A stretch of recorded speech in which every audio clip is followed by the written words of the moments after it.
Ada orang yang kalau sakit hati itu nggak teriak, nggak marah. Dia tuh cuma diem. Bukan karena nggak ada yang mau diomongin ya. Justru di kepalanya itu ribuan kalimat tuh udah muter-muter terus. Semuanya jelas, semuanya rapi. Tapi pas mau dikeluarin, nyangkut di mulut. Akhirnya ya udah, dipendam aja. Dan pelan-pelan pun jadi kebiasaan.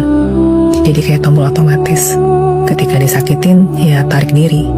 Ketika dikecewain, ya diam. Sampai lama-lama orang lain pun salah paham. Dikiranya dia dingin, dikiranya dia gak peduli. Padahal sebenarnya hati dia itu penuh dengan badai. Tapi badai itu gak pernah dikasih izin untuk keluar. Dalam psikologi ini namanya emotional withdrawal. Cara tubuh buat bertahan, dan cara jiwa buat bilang, diam itu lebih aman loh daripada disalahpahami. Makanya kalau ada drama, tarik ulur, permainan ego, orang kayak gini gak bakal ikut-ikutan. Bukan karena dia gak ngerasa, tapi karena udah terlalu capek. Dia tahu energinya terlalu mahal buat dipakai menghadapi hal-hal yang gak tulus. Dan lucunya, orang lain pasti bingung. Kok bisa sih dia segitu tenangnya ya? Kok bisa sih gak ribut? Padahal aslinya, itu bukan tenang.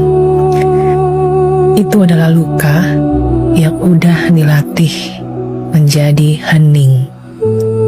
Dan yang bikin nyesek, orang kayak gini sering mikir, toh gak ada yang bakal bener-bener dengerin gue. Jadinya makin lama dia makin nutup. Padahal dia bukan batu loh, dia juga bukan es.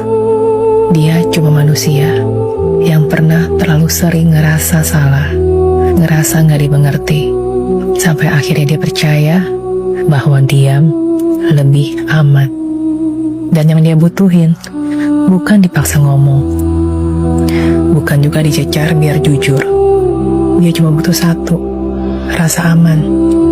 Seseorang yang bikin dia berasa, gue boleh buka suara di sini dan gak akan disalahin. Jadi kalau suatu hari dia akhirnya ngomong ke elo, itu bukan karena elo hebat dalam memaksa, tapi karena dipercaya sama elo. Dan kalau elo sudah sampai di titik itu, jangan pernah main-main. Karena sekalinya dia nutup lagi, elo bisa hilang dari hidupnya selamanya.